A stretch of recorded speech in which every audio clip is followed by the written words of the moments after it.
로마서 7장 24절 8장 2절까지 말씀으로 생명의 성령의 법, 생명의 성령의 법이라는 제목으로 은혜를 나누도록 하겠습니다. 예수님께서 공생에 시작하실 때 첫 말씀이 회개하라 천국이 가까웠다라는 말씀입니다. 회개하라는 말씀은 우리에게 뼈아픈 이야기가 됩니다.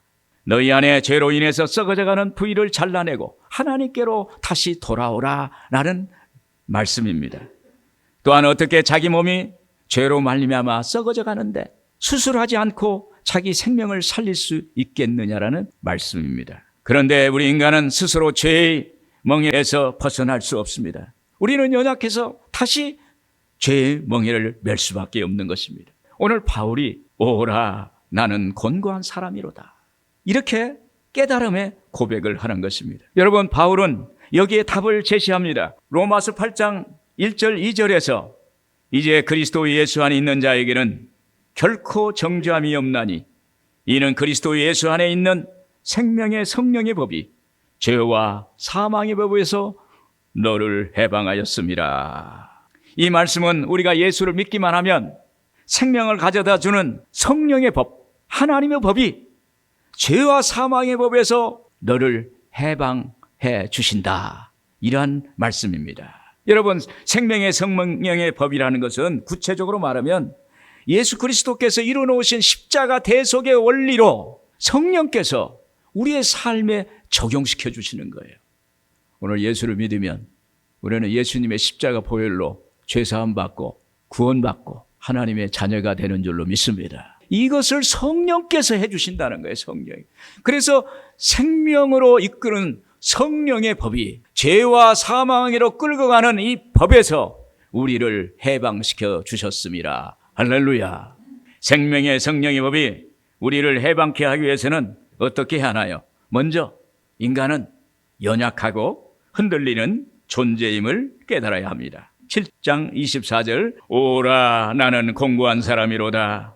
이 사망의 몸에서 누가 나를 건져내랴.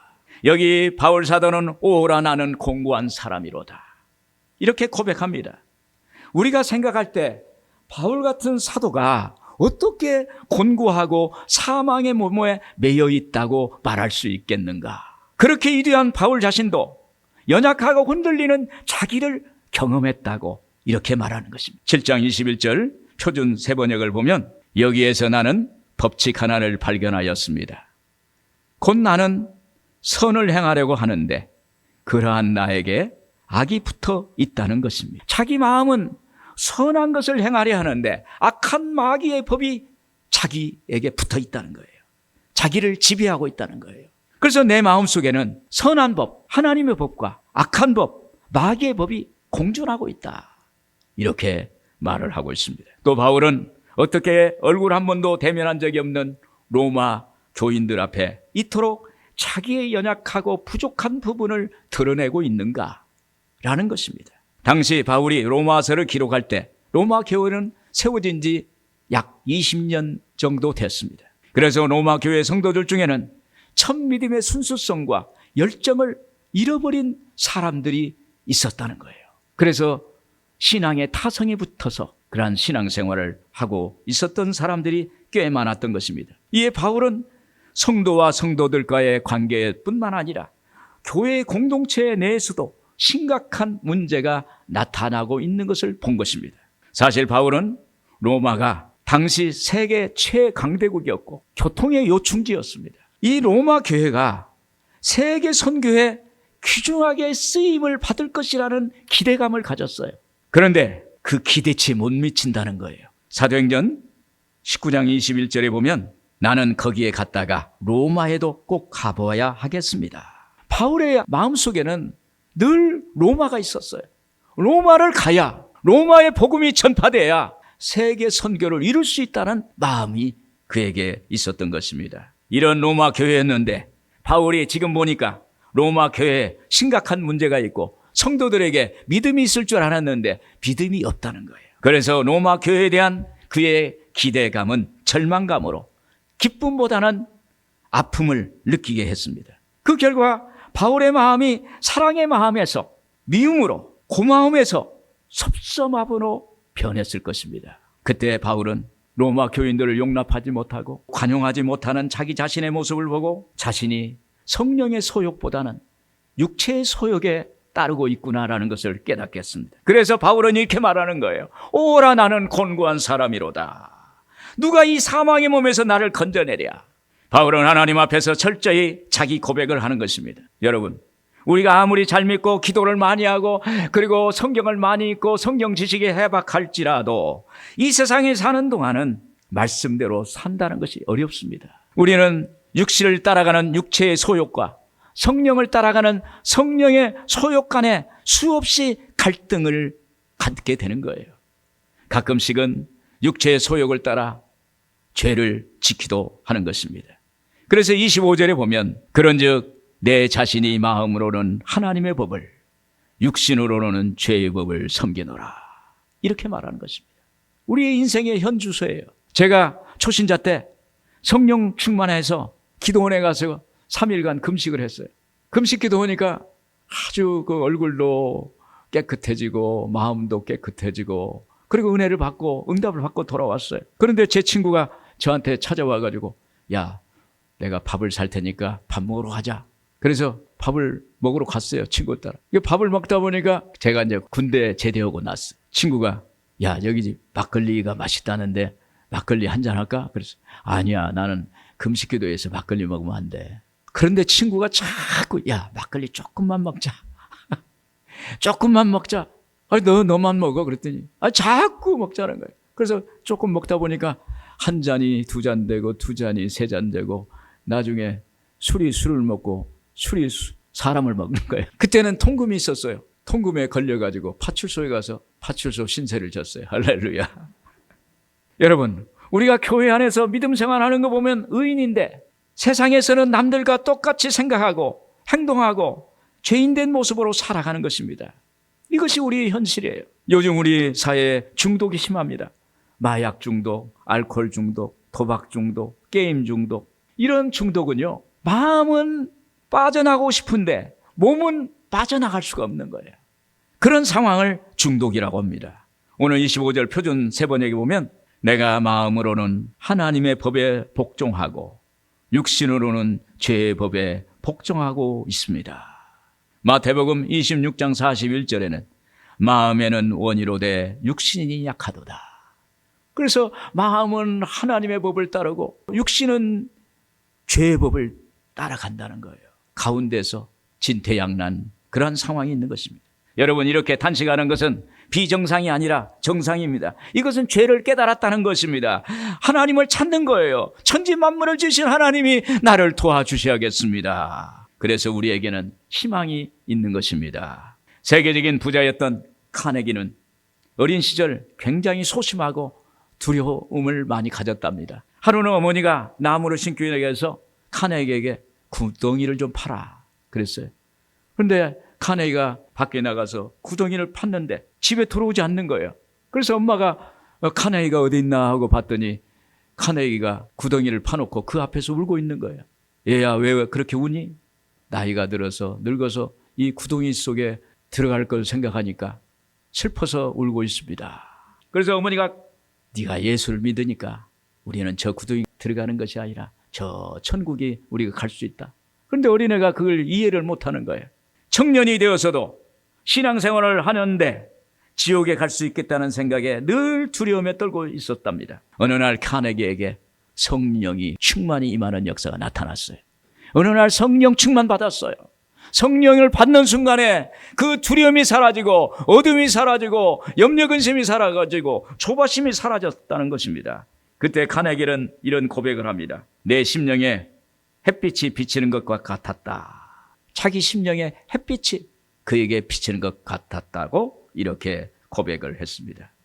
그때 자신이 둘러싼 환경과 상황은 똑같았지만 성령이 임하는 순간 하나님의 함께하심이 깨닫게 됐고 큰 믿음이 생겨서 아무것도 두려움을 갖지 않는 담대한 믿음의 사람이 되었다는 것입니다.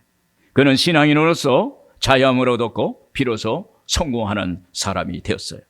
큰 부자가 됐다고 그 부자의 대명사처럼 우리에게 알려져 있습니다. 여러분, 인간은 흔들릴 수밖에 없는 존재예요. 그러나 하나님이 붙들어 주시면 우리의 어려움과 절망이 기쁨과 소망으로 변하게 되는 것입니다. 오늘 하나님 우리를 붙잡아 주세요. 하나님이 오늘 여기까지 인도하셨어요. 하나님이 오늘 또 하나님 예배 드릴 때 하나님이 응답하신다고 약속하고 있는 것입니다. 오늘 여러분들에게 하나님이 붙들어 주시기를 주의 이름으로 축원을 드립니다. 그 또한 우리가 성령의 법, 하나님의 법 아래 있으려면 어떻게 해야 할까요? 그리스도 예수 안에 있어야 하는 것입니다. 8장 1절 우리 같이 한번 읽겠습니다. 그러므로 이제 그리스도 예수 안에 있는 자에게는 결코 정죄함이 없나니. 그리스도 예수 안에 있는 자에게는 결코 정죄함이 없습니다. 다시 말하면 예수 믿는 사람에게는 죄가 내 영혼을 흔들 수 없고 마귀가 우리를 정죄할 수가 없어요. 너는 죄인이야. 너는 부족해. 너는 잘못됐어. 이렇게 정죄를 못하는 거예요. 오늘 예수를 믿으면 오늘 예수님의 십자가 보혈이 우리를 둘러싸고 있기 때문에 마귀는 한 길로 왔다가 7길로 물러가는 역사가 있게 될 줄로 믿습니다. 여러분, 우리가 예수 그리스도 안에 있다는 것은 예수 믿고 구원받아서 영원한 생명을 얻은 것입니다. 이것이 성령의 법, 하나님의 법 아래 있다는 거예요. 그러므로 죄와 사망이 휘두르는 법에서 우리가 해방되는 역사가 있게 되는 것입니다. 여러분, 누구든지 그리스도 예수 안에 있으면 죄와 상관이 없는 새로운 피조물이 되는 것입니다. 고린도후서 5장 17절 보시겠습니다. 같이 한번 읽겠습니다. 그런즉 누구든지 그리스도 예수 안에 있으면 새로운 피조물이라. 이전 것은 지나갔으니 보라 새 것이 되었도다. 이전 것은 지나갔으니 보라 새 것이 되었도다. 오늘 여러분, 과거의 것은 다 지나갔습니다. 이전 것은 다 지나갔습니다. 오늘 우리는 예수 안에서 새로운 사람이 된 줄로 믿습니다. 그걸 믿으셔야 돼요. 우리가 예수 믿어 구원받았으면 분명히 새 것이요 새로운 피조물입니다. 존재적 변화가 온 거예요. 내 존재가 새로운 존재가 됐다는 것입니다. 그래서 우리의 생각이 달라지는 거예요. 우리가 변화되면요, 우리의 생각이 달라지고 우리의 의식이 달라지고 가치관이 달라지고 세계관이 달라지고 말이 달라져요. 삶의 모습이 달라지고 내용도 달라져요. 또 삶의 목표가 달라집니다. 여러분, 나는 정말 예수 때문에 얼마나 변화되었는가, 이렇게 생각을 해봐야 돼요. 스스로 물어봐야 돼요. 나는 예수 때문에 얼마나 변화됐나. 우리가 오랜만에 친구를 만나보면 압니다. 전에 친하게 지냈던 안 믿는 친구를 만나면 서로의 이야기가 그 지향점이 다르다는 걸 알게 돼요. 뭔가 코드가 안 맞아서 대화가 안 돼. 요즘 안 믿는 사람들은 대화의 주제가 그저 돈입니다. 청년들도 돈 벌어서 노후를 준비하겠다고 합니다. 어른들도 돈이 최고라고 합니다. 그런데 믿는 친구들을 만나면 이제 나이가 들어서 언제 주님 앞에 갈지 모르니까 하나님이 기뻐하시는 일을 좀 하고 싶다라고 이렇게 하는 사람이 있어요. 어느 식당 하는 집사님이 제게 이런 말씀했어요. 목사님, 그동안 돈만 버느니라고 바쁘게 살고 교회 봉사를 못했습니다. 이제 예수님 잘 믿고 교회 봉사를 하려고 이 식당을 내놓았습니다. 이런 얘기를 하더라고요. 이 식당이 잘 되는 식당인데 그걸 내놓겠다고요. 하나님께 먼저 그 나라와 그 일을 구하면 하나님이 우리의 모든 것을 다 해결해 주실 줄로 믿습니다. 그래서 이런 결단이 어려운 거예요. 주님을 사랑하기에, 주님의 사랑을 많이 받고 주님을 사랑한다고 고백하기에 자기의 하나님이 기뻐하는 일을 선택하는 건 정말로 하나님이 기뻐하는 일이라는 사실을 믿기를 바랍니다. 여러분, 예수 안에 있으면 결국 삶의 종착지가 다릅니다. 여러분, 예수 믿기 전에 삶은 어땠습니까? 세상에 있을 때는 세상 안경을 가지고 그리고 사람들을 봤어요. 그러니까 늘 남을 정죄하고 남을 지적하고 비판하고 미워하고 남과 다투고 대립하고 남에게 고통을 주는 것이 별 생각 없이 살았어요. 또 어떤 사람은 자기 스스로를 정죄하는 거예요. 자기에게 너무 엄격한 잣대로 자기를 판단하는 거예요. 그러면서 결국은 우울증이 걸리고 대인기피증이 걸리고 불면증이 걸리고 스스로 괴로워하는 거예요. 여러분, 타인이든 자기 스스로든 죄의 문제를 건드리고 죄를 주고받고 하는 것은 하나님 앞에 온전한 것이 아닙니다. 오늘 우리의 죄는 예수님이 다 해결해 주신 줄로 믿습니다. 우리는 이전 모습으로 돌아가서는 안 되는 것입니다. 그런데 우리의 믿음은, 우리가 믿으면 어떻게 됩니까? 주 안에서 새로운 존재가 되는 거예요. 새롭게 신앙적으로 도전을 받는 거예요. 변화된 모습을 자랑합니다. 세상 자랑이 아니라 연약한 내 모습을 받아주신 하나님을 자랑하게 되는 거예요. 하나님이 살아계심을 나타냅니다. 이것이 예수 안에 있는 것과 예수 밖에 있는 것과의 차이가 되는 것입니다. 그리스도 예수 안에 있으면 결코 정죄함이 없다는 뜻은 우리가 예수 그리스도를 믿는 순간 세상의 흑암의 권세에서 벗어나고 하나님 안에서 하나님의 자녀로 산다는 것입니다. 골로새서 1장 23절 우리 한번 같이 읽겠습니다. 그가 우리를 흑암의 권세에서 건져내사 그의 사랑의 아들 나라로 옮기셨으니, 여기서 옮기셨다는 뜻은 고대 사회에서 정복자들이 전쟁에서 이기게 되면 패배한 나라의 국민 전체를 새로운 땅으로 이주시키는 것입니다. 그런 때 쓰는 말이에요. 이 말은 흑암의 권세, 죄와 사망의 법에서 그의 사랑의 아들 나라로, 예수 그리스도의 나라, 생명의 법으로 완전히 이주시켰다는 것입니다. 마치 한국에서 미국으로 이민 가면 미국 시민권자가 되는 거예요. 여러분, 미국 시민권자가 되면요, 미국 사람에게, 시민들에게 주는 특혜를 주는 거예요.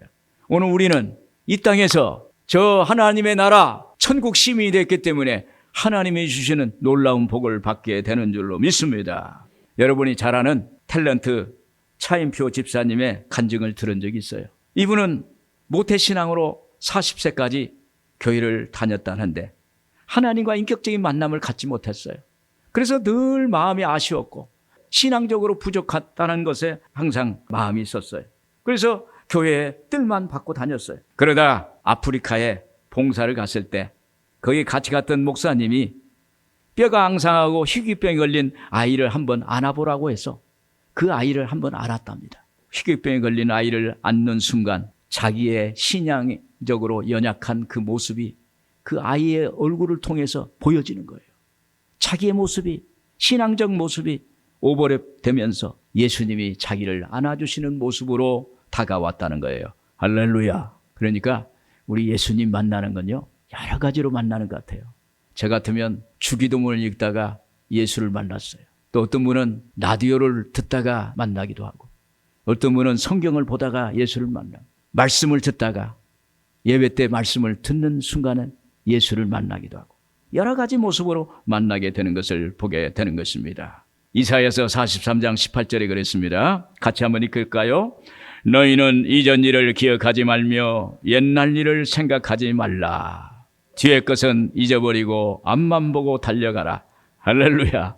이전 것은 잊어버리라.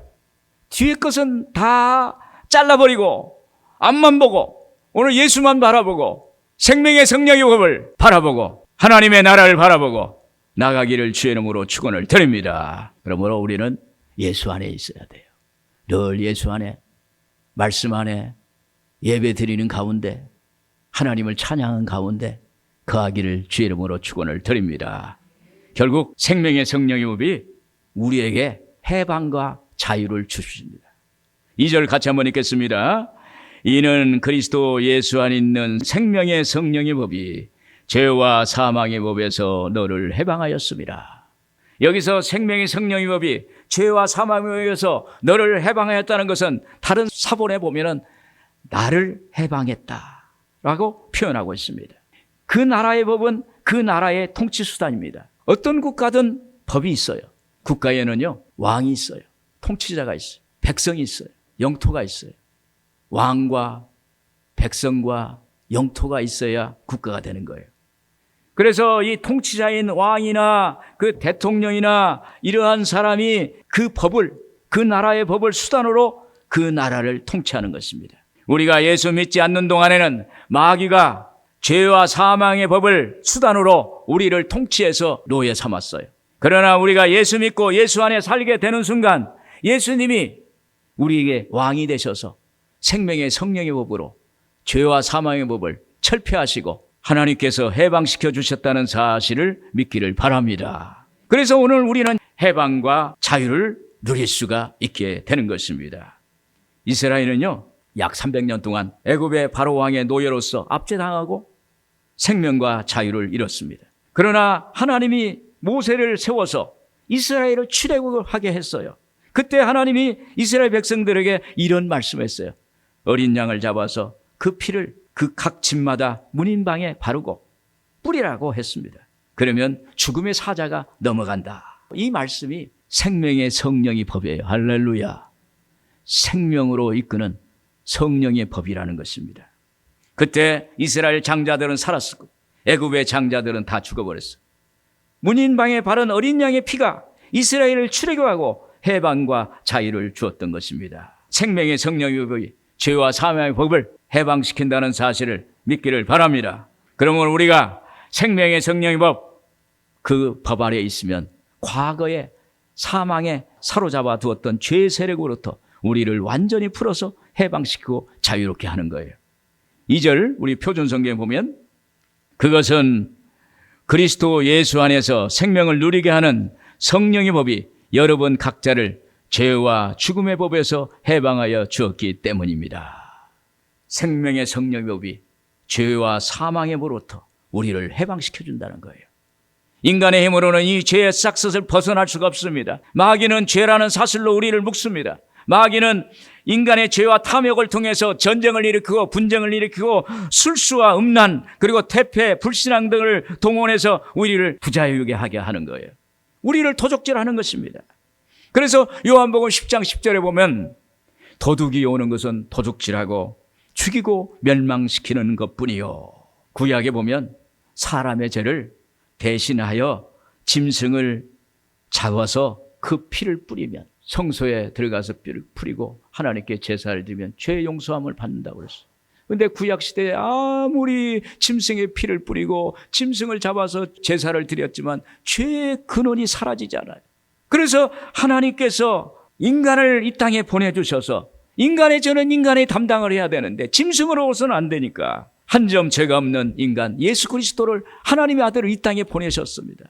그래서 예수님이 십자가에 못 박혀 죽으심으로 우리의 인간의 죄를 예수님이 대속하셨어요. 할렐루야. 우리의 죄를 사해 주신 것입니다. 히브리서 10장 19절에서 20절 표준성경 보면 같이 한번 읽겠습니다. 그러므로 교우 여러분, 우리는 예수의 피를 힘입어서 담대하게 지성소에 들어가게 되었습니다. 예수님께서는 휘장을 꿰뚫어서 우리에게 새로운 살 길을 열어주셨습니다. 그런데 그 휘장은 곧 그의 육체입니다. 예수님이 십자가에 못 박힘으로 그 못자국으로 난 길이 우리의 살 길이라는 거예요. 예수께서 휘장을 꿰뚫어서 육신을 꿰뚫어서 우리에게 새로운 살 길을 열어주셨다고 이렇게 말씀하고 있는 것입니다. 그래서 우리는 죄로부터 해방받고 하나님의 자녀가 되었습니다. 그래서 바울 사도는 이것을 죄와 죽음에서 나를 해방하였다 이렇게 말씀하고 있습니다. 그러면 생명의 성령의 법은 어디서 오나요? 오직 성령 충만한 데서 오는 것입니다. 이러므로 우리는 제자들이 오순절 마가의 다락방에서 기도한 것처럼 기도해야 돼요. 오순절 마가의 다락방에 120문도가 간절히 기도할 때 호련히 급하고 강한 바람이 불어와 불의 해같이 갈라지는 것이 각 사람의 머리에 임했고 오늘 여기에 성령이 바람처럼 불처럼 우리에게 임하는 줄로 믿습니다. 그때 우리는 성령 충만 받게 돼요. 성령님은 우리에게 예수님을 조명해 주십니다. 예수님께서 우리를 위해서 십자가에 죽으셨다는 것을 알게 해주세요. 그때 성령의 법이 나를 지배하는 것입니다. 여러분, 우리가 성령 충만하면 예수님이 나를 위해 십자가에 죽으셨고 나를 위해서 부활하셨다는 것을 알게 되는 줄로 믿습니다. 우리가 성령의 법 아래 들어가면 하나님께 예배를 드리고 싶어요. 찬양과 기도를 하고 싶어요. 이웃하고 잘 지내고 싶고 영적인 자유함과 해방을 갖게 되는 것입니다. 이것이 생명의 성령의 법이 우리를 지배하는 것입니다. 결국 우리 내면에서 성령의 법이 역사하기 위해서는 성령님을 내 마음에 모셔야 되는 거예요. 성령님 인정합니다. 환영합니다. 모셔드립니다. 의지합니다. 그리고 성령님과 교통을 해야 하는 거예요. 교제하는 것입니다. 그때 성령과 교통할 때 하나님의 신령한 은혜가 우리한테 임하게 되는 것입니다. 그리고 우리 내면의 간절한 소원이 하나님께 성령께서 우리를 위해서 같이 기도해 주시는 거예요. 로마서 8장 26절에 한번 보겠습니다. 이와 같이 성령도 우리의 연약함을 도우시나니 우리는 마땅히 빌 바를 알지 못하나 말할 수 없는 탄식으로 우리를 위하여 친히 간구하시느니라. 여러분, 생명을 가져야 되는 성령의 법은 먼저 성령을 우리가 인정해야 돼요. 성령의 존재를 인정하고 그분을 모셔드리고 그때 예수님이 나의 구세주가 되는 거예요. 우리가 성령과 교제하는 것입니다. 인격적으로. 그리고 성령께 말하는 거예요. 우리 조영기 목사님 그런다고 하잖아요. 이 강단에 올라오실 때 성령님 오늘 또 함께 하십시다. 할렐루야. 성령께 말씀하는 거예요. 그러면 성령이 우리를 도와주셔서 죄와 사망에서 승리하게 해 주시는 줄로 믿습니다. 여러분, 성령 충만 받기를 바랍니다. 말씀으로 충만 받기를 바랍니다. 그래서 성령의 법이, 생명의 성령의 법이 여러분 안에서 역사하기를 주의 이름으로 축원을 드립니다.